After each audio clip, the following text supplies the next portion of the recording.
Vamos abrir nossas Bíblias, primeiro em Neemias, capítulo 1.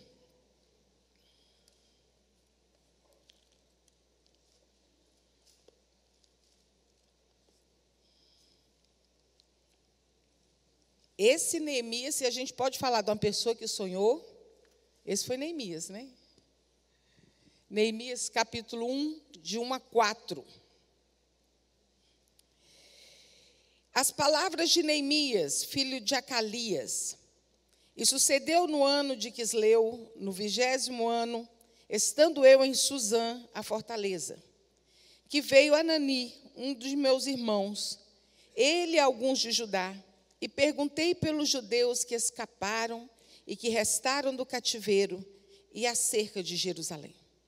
E disseram-me, os restantes que ficaram do cativeiro, lá na província, estão em grande miséria e desprezo, e o muro de Jerusalém fendido e suas portas queimadas a fogo. E sucedeu que, ouvindo eu essas palavras, assentei-me, chorei, lamentei por alguns dias, estive jejuando e orando perante o Senhor Deus dos céus. Vou ler o 5. E disse, Senhor, Deus dos céus, Deus grande e terrível, que guarda o conserto e benignidade para com aqueles que te amam e te guardam os teus mandamentos. Estejam, pois, atentos os teus ouvidos e os teus olhos abertos, para ouvires a oração que o teu servo, que eu faço hoje perante ti, de dia e de noite pelos filhos de Israel, teus servos. E faço confissão pelos pecados dos filhos de Israel, que pecamos contra ti, também eu e a casa de meu pai. Nós vamos ler até aí. Nós podemos ver que Neemias foi um dos que foram levados cativos. Quando Jerusalém, Judá foi atacada, eles foram levados cativos. E Neemias, ele servia ali na casa do Senhor, do rei, como copeiro do rei. Era uma pessoa que estava dentro do palácio. E Neemias, quando ele viu um dos seus irmãos, um dos seus conterrâneos chegando, a primeira pergunta que ele faz, é assim que a gente faz quando chega um parente na casa da gente, como é que está fulano e ciclano? Né? E a gente vai perguntando. Outro dia eu encontrei uma pessoa que já era amiga da minha mãe, e comecei a perguntar por alguns, ela falou assim, morreu, e fulano morreu. Vou fazer assim, vamos mudar de conversa. Vamos. Tinha morrido, foi meu pai eterno. Mas Neemias pergunta, como que estão aqueles que conseguiram escapar do cativeiro? Como estão os nossos queridos ali? Como está Jerusalém? E a notícia que ele teve foi uma notícia muito triste, porque eles estavam em total miséria, eles estavam padecendo horrores, e os muros de Jerusalém estavam com fendas, estavam abertos, e as portas estavam queimadas. E aquilo caiu, essa notícia caiu como uma bomba no coração de Neemias. E ele fez o quê? O que nós devemos fazer quando nós recebemos más notícias. Independente de má notícia ou boa notícia. Mas ele começou a orar. A Bíblia nos diz que ele jejuou e orou, se posicionou diante de Deus, ele pediu perdão pela nação. Não era o pecado dele, mas ele se incluiu ali no meio, e ele pediu para Deus que desse a ele graça para fazer o que tinha que ser feito. Ele orou, ele jejuou, e ele viu que naquele momento de angústia, de tribulação, ele colocou na brecha da oração, Deus, o que eu posso fazer? O que eu posso fazer diante de tanta má notícia? Nós precisamos tomar cuidado que, às vezes, quando chegam situações difíceis, às vezes, nós culpamos o outro, nós queremos que o outro resolva o problema para nós.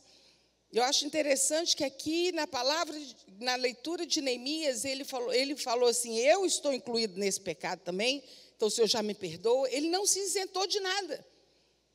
É o que nós precisamos fazer quando chega a hora da adversidade, que Deus nos dê oportunidade de servi-lo. Tem um cântico que nós cantamos aqui, que nós pedimos a Deus que nós queremos ser como um farol que brilha à noite, como a ponte sobre as águas, como abrigo no deserto, como flecha que acerta o alvo. Eu quero ser usado de maneira que te agrade, em que qualquer hora, em qualquer lugar. Eis aqui a minha vida, Senhor. Nós precisamos prestar atenção no que nós cantamos. Às vezes a gente canta, chora, nem sabe o que está pedindo a Deus. E Deus vai usar você. Deus vai te usar. Às vezes a gente pensa que é só em determinadas horas boas, mas existem momentos difíceis que é você que Deus quer usar naquele momento. E o sonho de Neemias naquela hora foi assim, ver os muros de Jerusalém reconstruídos. Ele falou assim, não pode continuar assim. Aquele povo já estava com miséria, já estava triste. Eu lembro de uma história, um conto, de uma menininha linda. Ela era os olhinhos azuis, mas aquela menina, ela não andava cuidada. Ela sempre que ia para a escola não estava com o cabelinho penteado, a roupinha sempre sujinha, feinha, os cabelinhos assim, parecendo um raio de sol, todo para cima, sem ser cuidado. E um dia a professora chegou e deu um vestido lindo para aquela menina, um vestido azul. E ela falou assim, eu quero que você vista esse vestido, para esse vestido combinar com a cor dos seus olhos. E aquela menina foi embora para casa feliz, saltitante. Chegou em casa, mostrou, mamãe, aqui o vestido que eu ganhei. Quando a mãe viu aquele vestido da menina, animou, deu uma faxina na menina. Penteou o cabelo, a menina. Aí, quando ela vestiu aquele vestido, ela ficou mais linda do que ela já era. Que a beleza dela ficava escondida. O pai, quando chegou, olhou para aquela menina, olha que menina linda. Ele falou, não, mas essa menina linda assim não pode morar nessa casa, que a casa também estava bagunçada. A fachada da casa toda feia. Aí ele foi e deu um jeito na casa. Reformou a casa, pintou a casa, e a casa ficou bonita. Você sabe como que é vizinho, né? Sempre que você mexe na casa, o vizinho também quer mexer. Aí o vizinho mexia, a rua toda, resumindo a história, ficou bonita, mas não tinha calçamento. Um dia o prefeito, passando pela rua, falou assim, mas uma rua com as casas tão bonitas, sem calçamento, calçou a rua. E assim estava Jerusalém. Eu creio que quando a casa que a gente mora, ela não está boa, a gente não fica bem também, não. Jerusalém, que o povo já estava na miséria, os muros destruídos, os portões queimados, estava sem ser guardada, as portas abertas. E foi a primeira coisa que Neemias pensou, falou assim, vou consertar aqueles muros, vou fechar a porta, só isso melhoraria a autoestima daquele povo. E ele sonhou em ver esses muros reconstruídos, e ele seria o responsável pelo projeto e pela reconstrução. Às vezes nós sonhamos e estamos parados, esperando que outros façam aquilo que Deus colocou em nossas mãos para fazer. Deus tem um propósito na sua vida. O sonho é seu. Não fique parado. Peça a Deus. Hoje aqui o Felipe estava falando sobre estratégia, né? Que Deus deu estratégia a Josué. E é muito legal a gente ver Deus falando para Josué, sobe aqui, desce ali. Como ele deu estratégia para Gideão. Como que ele iria ganhar a guerra com tantos homens. E só contra 30 mil homens, e ele com 300 homens só. E Deus deu a estratégia. Então, nós vimos aqui que a principal coisa, para começar, foi que ele orou e jejuou. Outra coisa que nós vimos aqui, quando a gente vai lendo essa história, se você ainda não leu toda a história de Neemias, leia, eu acho que são 10 ou 11 capítulos só, o livro de Neemias, e uma história poderosa, são 13 capítulos, e uma história poderosa. Eu sei que, depois disso, Neemias chega na presença do rei. Ele era o copeiro, ele foi servir o rei. O rei olha para ele e fala assim, ô Neemias, que você está triste assim? Ô gente, o homem era rei. O cara era um reles copeiro. Você acha que o rei ia ficar observando se servo, escravo, estava triste ou estava alegre? Eu penso dentro de mim que Neemias era uma pessoa bem querida. Que quando você não tem intimidade com a pessoa, você não sabe se ela está bem ou se ela está mal. Você está com algum problema? Não, minha cara é assim mesmo. Então tá, ué. Você não sabe. Você não sabe como que é antes, como é depois. Mas Neemias, a tristeza de Neemias chamou a atenção daquele rei. E tem essa passagem é tão engraçada que o rei pergunta para ele se havia algo que ele pudesse fazer. E a Bíblia nos diz aqui, capítulo 2, versículo 4, o rei fala assim: que me pedes agora?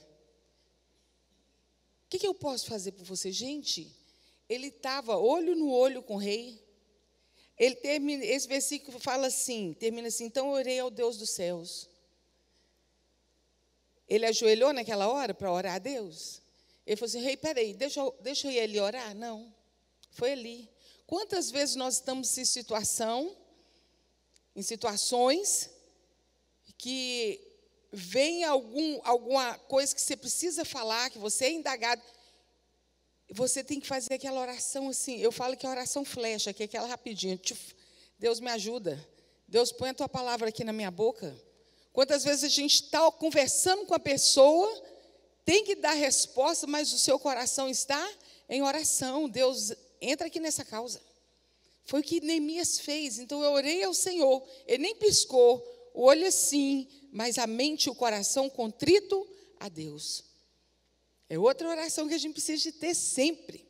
Por isso que a Bíblia fala que a gente precisa orar e vigiar em todo o tempo. E quando Neemias falou, o rei não somente autorizou, como deu cartas para que ele pudesse passar, mandou cartas para outros governantes, para que onde ele passasse, ele tivesse autorização para passar com seus homens. E o rei também deu para ele vários materiais para a reconstrução dos muros. O que nós podemos ver aí, que não adianta sonhar e com esse sonho ir atropelando pessoas e atropelando autoridades em nome de um sonho. Não, eu tenho um sonho disso. Não importa o que as outras pessoas pensam, não importa se a pessoa que é acima de mim, a autoridade, seja na igreja, no trabalho, em casa, não importa. Eu quero que meu sonho seja realizado, tudo em nome de um sonho. Não existe isso, né? Aquele sonho, o sonho que Deus nos dá, ele não traz confusão. Nós precisamos ir vencendo cada etapa. É preciso buscar a sabedoria de Deus e Ele abrirá as portas. Se Neemias fosse com a sua própria força, ele não sairia do lugar. Se ele fosse enfrentar o rei, chegasse com arrogância e já vai, eu preciso ir lá em Jerusalém, talvez o rei nem autorizasse a saída dele. Mas não foi assim a história. E quando ele chegou em Jerusalém, ele fez uma coisa bacana demais. Ele não revelou o seu propósito para ninguém. O que ele tinha ido fazer ali. Às vezes nós temos um sonho, a gente vai contando para um, para outro, para outro. Guarda no seu coração. Vai em silêncio. Vai fazendo as coisas, uma coisa de cada vez. Neemias, ele chegou, ele analisou a situação, ele andava, ele chorava, ele estava vendo as brechas e as rachaduras e as portas queimadas. Mas a Bíblia nos diz que ele viu o tamanho da obra. Eu acho tão legal isso. Ele não viu o tamanho da destruição, não. Ele viu o tamanho da obra. Ele viu o tamanho daquilo que ele poderia fazer. Ele não ficou lamuriando o estrago. Ele ficou assim, aqui eu vou fazer isso. Aqui dá para fazer assim. Eu acho legal o arquiteto, né, Gal? A Gal ali é arquiteta, Toninho ali é construtor, né, Toninho? Eles chegam, às vezes a gente chega numa obra assim, a gente não está vendo nada. Eles chegam com os olhos de águia assim. Eu já vi os negócios até construídos. E Neemias foi assim, ele chegou, ele não conseguia ver a destruição, ele viu os muros erguidos, as portas novas, foi isso que ele viu, foi a visão dele. Vamos tirar os nossos olhos dos estragos e vamos olhar aquilo que Deus pode fazer através de nós, né? Em nossa vida e através de nós. Teve uma vez uma firma de sapato, uma fábrica de sapato.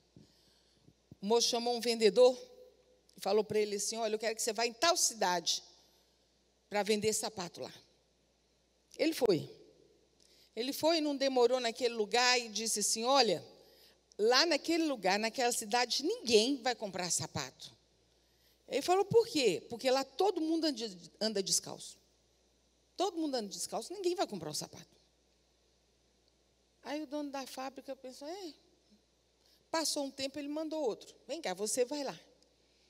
E o moço voltou animado. Olha, lá nós vamos vender sapato demais. Por quê?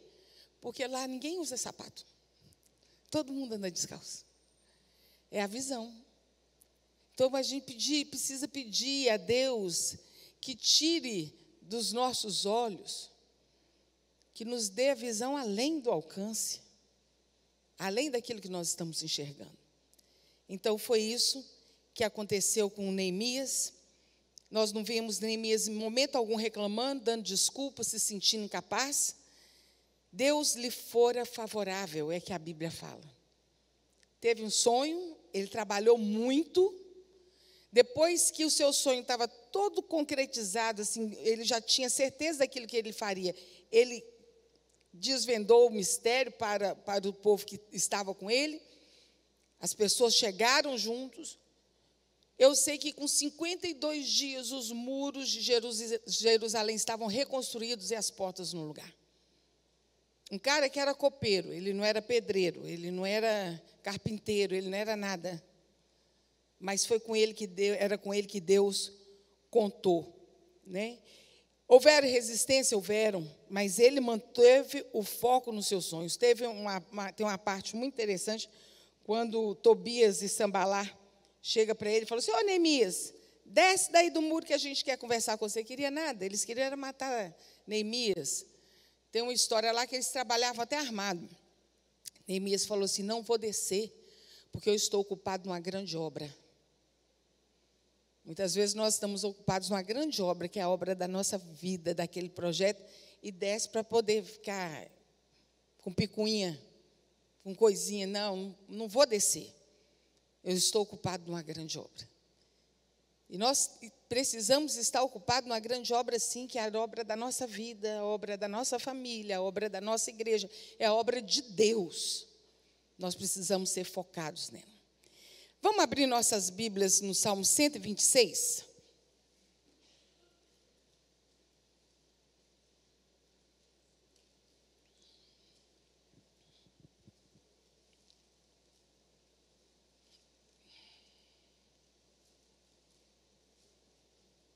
Salmo 126, diz assim: quando o Senhor restaurou o cativeiro, os que voltaram a Sião, estávamos como quem sonha. Então a nossa boca se encheu de riso e a nossa língua de cânticos. Então se dizia entre as nações: grandes coisas fez o Senhor a estes. As outras nações, as outras pessoas viram a alegria daquele povo e eles mesmos diziam a respeito deles: grandes coisas fez o Senhor a estes. E eles diziam: grandes coisas fez o Senhor por nós, por isso estamos alegres. Vamos falar esse versículo juntos? Grandes coisas fez o Senhor por nós, por isso estamos alegres. Faze-nos regressar outra vez do cativeiro, Senhor, como as correntes do sul. Os que semeiam em lágrima colherão com alegria. Aquele que leva a preciosa semente, andando e chorando, voltará sem dúvida com alegria, trazendo consigo seus molhos. E o tema de hoje é quem sonha. Nós moramos no Brasil. E a pergunta que fica é: quem sonha morando num país com tanta corrupção e cheio de mentiras?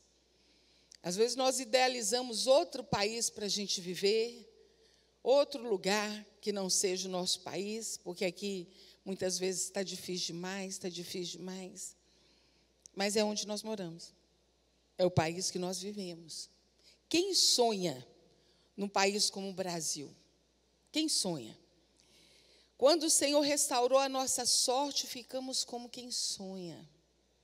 Não é assim? Quando a gente recebe uma boa notícia, ou quando chega algo nas nossas mãos grande, a gente fica sonhando, né, com aquilo que pode ser feito. E aqui nós vemos que Deus restaurou a sorte desse povo. Como foi restaurar a sorte desse povo? Era para que eles saíssem do cativeiro e voltassem para a sua terra. Mas enquanto eles estavam no cativeiro, eles tinham também que sonhar.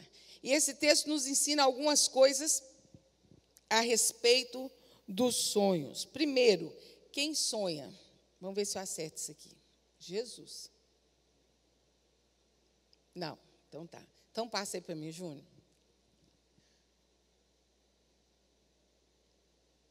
Quem sonha? Quem sonha é quem está vivo. Né? Se nós estamos vivos, nós precisamos sonhar. Seja menino, seja adolescente, seja jovem, seja adulto, seja velho. Mas eu já na terceira idade, eu já mais velho, vou sonhar com o quê? Olha lá em Atos 2, quando o Espírito do Senhor foi derramado sobre toda a carne, dizia assim: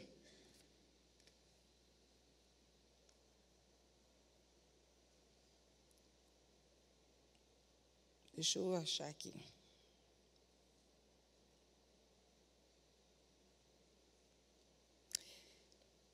Falou sobre o Espírito que desceu sobre toda a carne, né? Vossos filhos e vossas filhas terão visões, e vossos velhos sonharão. Olha que coisa linda. O sonho, por quê? Porque o sonho é algo que nos deixa vivo. O sonho é tão importante. Leia aí para a gente, Atos 2,17.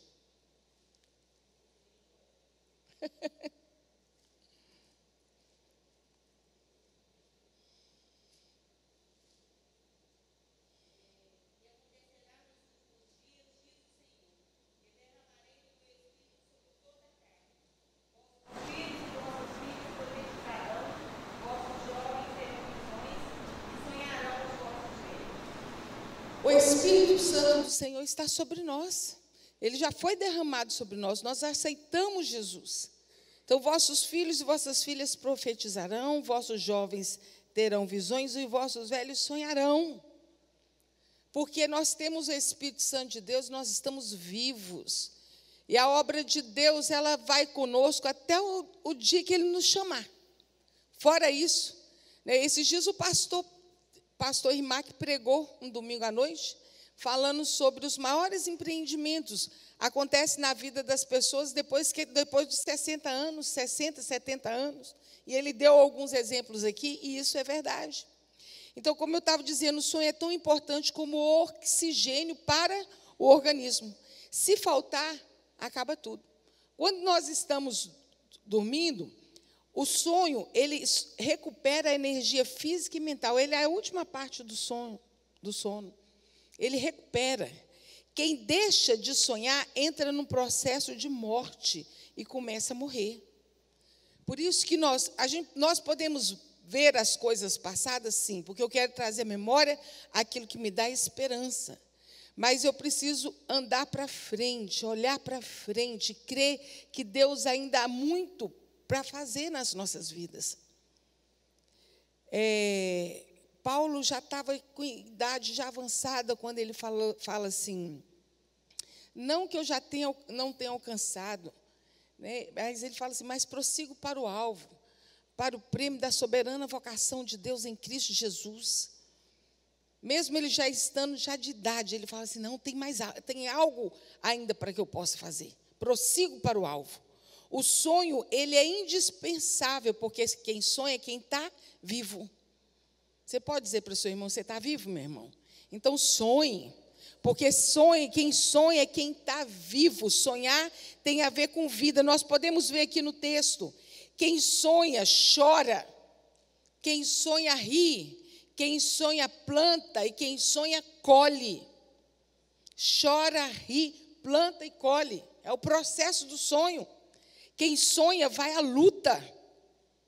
Não adianta a gente sonhar e ficar parado, aí se torna uma ilusão. Quem sonha é quem está vivo. Você pode dizer para mim, quem sonha? Quem sonha é quem está? Quem sonha é quem está vivo. Pode passar aí. Quem sonha, você pulou um. Então vamos lá, então é esse mesmo. Quem sonha é quem tem fé. Aquele que leva a preciosa semente, andando e chorando, voltará com alegria, trazendo consigo os seus feixes. Eu gosto tanto desse versículo, que ele nos fala assim: você está passando pela prova? Está difícil? Está chorando? Vai andando e vai chorando. Está chorando, está difícil, mas vai andando. Teve um dia que a pastora Edmeia falou sobre esse versículo aqui, diz ela dizendo que quando a gente está andando e vai chorando, a lágrima vai caindo e vai molhando a semente. Está doendo? Conta para Jesus. Está difícil? Não desista. Vai andando e vai chorando. Mas no final, você vai trazer com você seus molhos.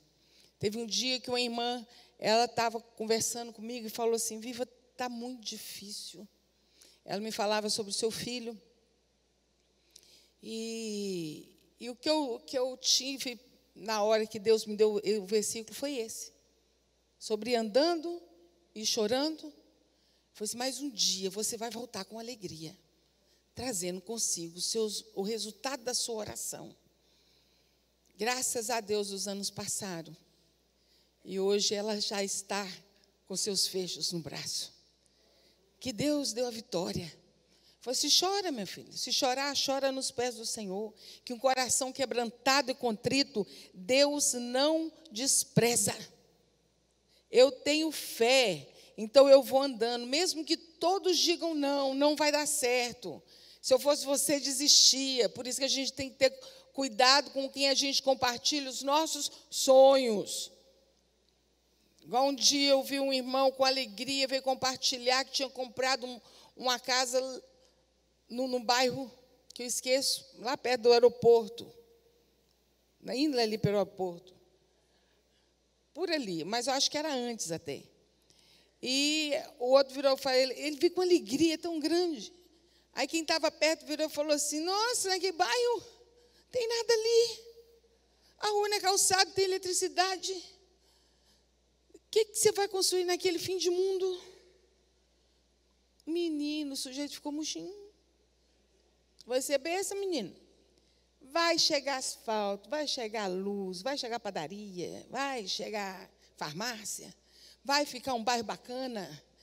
Nem que você seja o primeiro, é bom que você vai fazer história no bairro. Hoje quem vai lá está vendo lá. Né? Às vezes é ladrão de alegria, irmão. Você vai contar seu sonho para a pessoa vem roubar sua alegria, roubar sua esperança. Então, cuidado com quem você compartilha. Então, sonhe, mesmo que todos digam, não, eu vou sonhar. Eu falei: meu irmão, sonha com sua casa construída, com a escola que vai construir naquele bairro também para os seus filhos, vai dar tudo certo. Mesmo que não te deixe dormir, eu vou sonhar. Vou sonhar. Tem problema não. Mesmo que eu não possa deitar, eu vou sonhar. Vou ser teimoso. Vou sonhar. Ninguém vai tirar meu sonho, ninguém vai tirar minha esperança. Gente, se Noé fosse na pilha do povo, Noé não tinha construído a arca. Deus falou para ele construir a arca, Noé. Que vai vir chuva. O Senhor, desculpa aí, mas o que é chuva? Ele não conhecia chuva, não sabia o que era nada. Mas Deus tinha dado para ele: vai. Deus falou: vamos embora. Mesmo que todos digam não. Se Moisés tivesse desistido de tirar o povo do Egito, ele, na primeira, segunda praga, ele teria desistido. Moisés falava não, ou o faraó falava: não vai, não vai, não vai. Deus falava, vai vir mais uma praga, vai vir outra. Eu imagino que às vezes Moisés falou, Senhor Deus, não tem outro jeito, não. Ficar só nesse aí. As diversidades vêm, mas nós não podemos parar de sonhar, porque sonho tem a ver com fé. Então, quem sonha é quem está vivo. Quem sonha é quem tem fé. Nós precisamos ter fé. Fé, sim, irmão. Tem que ter atitude. É verdade. Por isso que é oração. É orar, mais ação. Nós precisamos agir. Agora, nós precisamos agir de acordo com o que Deus está nos orientando, né? Nos direcionando. Quem sonha, meu irmão, quem sonha é quem tem coragem. Tem que ter coragem. Coragem para enfrentar as situações adversas. Nós falamos aqui sobre Neemias. Ele encontrou situações adversas? Encontrou. Não foi fácil. Nós falamos aqui de Noé. Foi difícil? Foi difícil. Não foi fácil, não, para ele também construir aquela arca.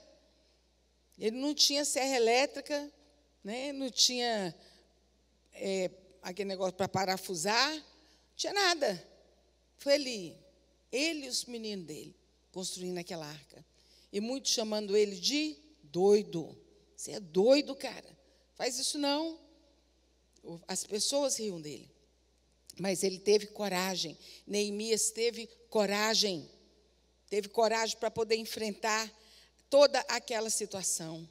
Quem sonha é corajoso. Vai à luta, arrisca e dá a cara para bater. Tem sonhos que Deus coloca no coração de uma pessoa que a outra não entende. Ô, gente, eu lembro que eu ainda dava aula para os juniores. Eu vi uma irmã chegando com um ônibus cheio de menino para poder apresentar lá na igreja. Eu falei assim, não, bacana, um dia eu vou viajar com meus meninos também. Meu sonho, gente, sempre que eu vi um ônibus, eu até suspirava de vontade de viajar com os meninos. Aí eu assumi os adolescentes. A primeira viagem que eu fiz foi no ônibus que era assim, suba para viajar e desça para empurrar. Já empurrei, foi muito ônibus com os meninos. Gente, esse ônibus era tenso, mas deu certo. Né? Agora a gente já foi até em Santos, né? No parque. Hoje muita gente me chama de doida, mas minha mãe mesmo é uma, minha filha, só Deus para dar graça, mas é aquilo que Deus coloca no coração da gente. Às vezes o outro vai dizer, eu não faço isso, mas tem coisa que o outro está falando que não faz, mas faz outra coisa que você não faria. É o sonho de cada um, é a coragem de cada um. Quem sonha é corajoso. Quem sonha nunca joga pelo empate. Tem gente que vê na vida no 0 a 0. Ah, do jeito que está, tá bom. Do jeito que está, tá bom. Mas muitas vezes nós precisamos de arriscar. Quem sonha é quem tem coragem de lutar contra tudo, mas não contra todos. Contra todas as situações que vêm nas nossas vidas. Mas a gente não precisa sair lutando contra as pessoas, né? Quem sonha é quem está vivo, quem sonha é quem tem coragem, quem sonha é quem tem fé. Vamos falar juntos? Quem sonha é quem está vivo, quem sonha é quem tem coragem, quem sonha é quem tem fé. Olha ali, quem sonha, chora, ri. Acontece isso nas nossas vidas? Acontece. Nós precisamos focar. E quem sonha, tem outro slide aí. Quem sonha reticências. Por que quem sonha pontinho, pontinho, pontinho? Porque quem sonha, nós não podemos colocar um ponto final na vida de quem sonha. Não podemos. Não podemos. Nós não podemos. Realizou um sonho, Deus vai te levar para o outro. Nós estamos vivos. A Bíblia nos diz que nós vivemos em novidade de vida. Novidade de vida. A cada dia, Deus restaura em nós a nossa sorte. A cada dia Deus restaura em nós a nossa vida. A cada dia Deus restaura em nós a nossa alegria, nosso ânimo. É a cada dia. As misericórdias do Senhor são as causas de não sermos consumidos, porque as suas misericórdias não têm fim. Elas se renovam a cada manhã. A cada manhã. Nós não podemos ficar prostrados, irmãos. Muitas vezes a cama nos puxa, nos dá vontade de ficar ali. Chama um amigo, vão conversar, vão orar, vão compartilhar os problemas, vão chorar junto, né, Felipe? Vamos embora para frente. Não vamos aceitar, não. Às vezes, para você está muito difícil, você conversa com um irmão querido, uma pessoa, e essa pessoa tem uma visão diferente, te ajuda. Abre os horizontes. Abre os seus olhos. Quem sonha não se pode colocar um ponto final na vida de quem sonha. Existem 2 tipos de pessoas.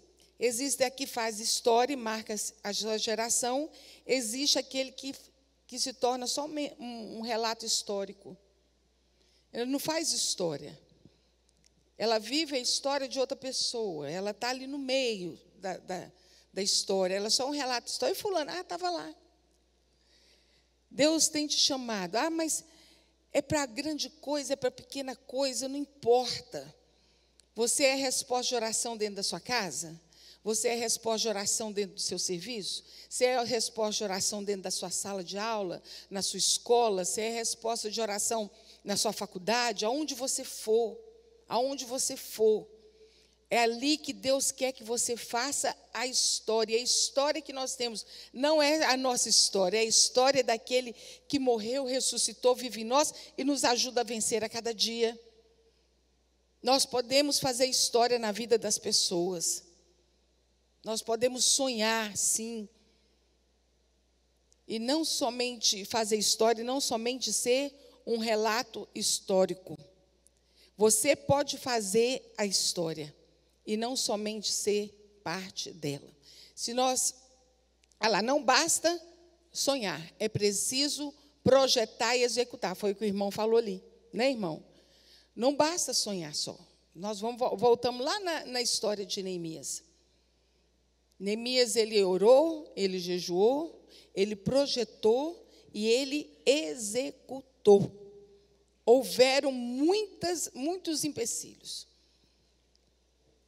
Teve uma hora que ele falou assim, gente, vamos fazer o seguinte. Você pendura a arma, sobe os muros. O que quer dizer isso? Que nós não podemos baixar a guarda nunca, meu irmão. Não podemos baixar a guarda. Baixar a guarda como? Não podemos parar de orar, não podemos parar de vigiar. Ter discernimento das situações. Porque nas nossas vidas existem desafios para ser conseguidos, para que nós possamos avançar, existem. Mas Deus nos dá força a cada dia, mas é preciso pedir a Deus discernimento. Senão nós não vamos sair do lugar também. A gente vai parar, está desarmado. E quando chega a situação, você não está preparado para enfrentar. Foi isso que Neemias fez. Não vamos baixar a guarda, mas também não vamos parar, não vamos desanimar. Não desanime no meio da sua caminhada. Não desanime, persevere. Persevere. Porque Deus vai te dar vitória. Deus vai te ajudar com aquilo que está no seu coração, que seja concretizado em nome de Jesus. As nossas orações, elas não se perdem ao vento. Eu gosto muito desse versículo, que fala para nós que as nossas orações, elas são colhidas em taças de ouro. E elas são levadas até diante de Deus. E ali depositadas. E quando nós oramos e as nossas orações estão ali, você pode ter certeza que a resposta virá. O seu clamor já está diante de Deus. Eu estou vendo Márcia Elisângela ali. Vou falar um pouquinho do Márcio. Eu conheci o Márcio, dono de uma pizzaria Sal da Terra. Gente, era o Point de Valadares, né, Márcio? A gente saiu, os crentes saíam ali, do lado da maternidade de Santa Terezinha. A gente saía domingo. Para onde você está indo? Estou indo para o Sal da Terra. Sal da Terra. Eu não sei como foi a trajetória do Márcio, mas ali você já começou a vender picolé, não foi, Márcio? Outro dia eu estava em Porto Seguro, andando. Quando eu estava com vontade de tomar um sorvete, um picolé, quando eu passo, eu vejo um refrigerador assim. Delício sorvete. Eu falei, quê? Tirei foto. Eu falei assim, moço, Renatinho, tira uma foto aqui. E o moço da loja olhando, mandei para o Márcio. Começou pequeno, né, Márcio? Hoje, glória a Deus, está lá em Porto Seguro. A gente vê carrinho de picolé andando na praia, da Delícias. Sonhou, mas trabalhou muito, né, Márcio? Muito. Foi pouco, não. Foi pouco, não. Houveram empecilhos? Houveram, não houveram? Muita luta. E ainda tem. Né? Mas a cada dia, Deus tem acrescentado vitória na vida do irmão. É assim. A gente começa pequeno. O sonho pode parecer pequeno, mas a resposta que Deus nos dá, ele é grande. Então, sonhe. Pode passar. Tenha um projeto. Bora? Coloque seu projeto diante de Deus com jejum e oração, que foi o que Neemias fez. Analise tudo antes de começar. Em qualquer projeto, nós teremos oposição, desânimo, divisão. Então, estabeleça como diretrizes os seus planos baseados na lei do Senhor. Volta um pouquinho aí, só porque eu quero falar. Não, você passou muito. Tem um projeto? Sim, vai.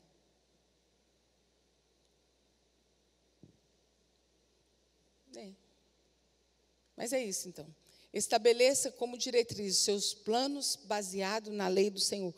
A Bíblia fala sobre nós não começarmos a construção de uma casa sem ter um projeto, sem ter o dinheiro, né, reservado para aquilo, porque senão você vai passar vergonha. É isso que a Bíblia nos fala. A gente precisa de ter um projeto, precisa de ter a provisão. Hoje a casa começa, né, Toninho? Toninho constrói casas aí, quem precisar de uma firma de empreendimento, né? Vou procurar o Toninho. Você encontra todos os profissionais lá na firma dele. Mas você começa e termina a casa com a rapidez maior que pode, né? Antigamente, para você começava a construir uma casa, os meninos estavam pequenos. Os meninos casavam, a casa não estava pronta ainda. Quem lembra disso aqui? Quem lembra? A irmã lembra, né? Ali. Era de jeito. Porque era uma coisa muito difícil. Aquela coisa ia aos pouquinhos. Aí puxava aqui, puxava ali. O pessoal fala assim, é o meu puxadinho. Não tinha aquele projeto. E também não tinha como terminar. E, às vezes, até morria e a casa não estava pronta ainda.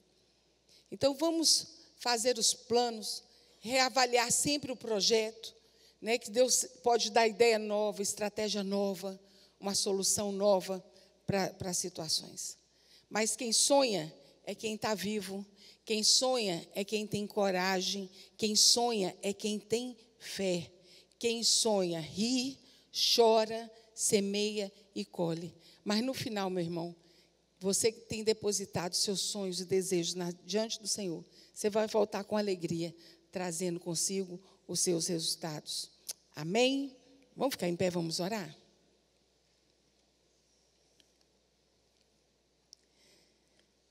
Senhor nosso Deus e Pai, nós louvamos o Teu nome, porque a cada dia das nossas vidas o Senhor tem sido fiel. Meu Deus, aqui está o Teu povo. Nessa manhã, nós nos reunimos aqui nessa manhã para louvar e bendizer ao Senhor e dizer ao Senhor, Pai, que nossos olhos estão postos em Ti, a nossa esperança está no Senhor. Meu Deus, e nós mais uma vez depositamos os nossos desejos, os nossos sonhos, Deus, aquilo que temos, Senhor Deus querido, no nosso coração, colocar diante do Senhor na esperança daquilo que o Senhor pode fazer nas nossas vidas e através de nós. Meu Deus, o Senhor conhece cada coração que aqui está. Meu Deus, o desejo que os teus filhos apresentam diante de ti, começa a colocar diante do Senhor. O seu sonho, a sua esperança, aquilo que você quer que Deus faça.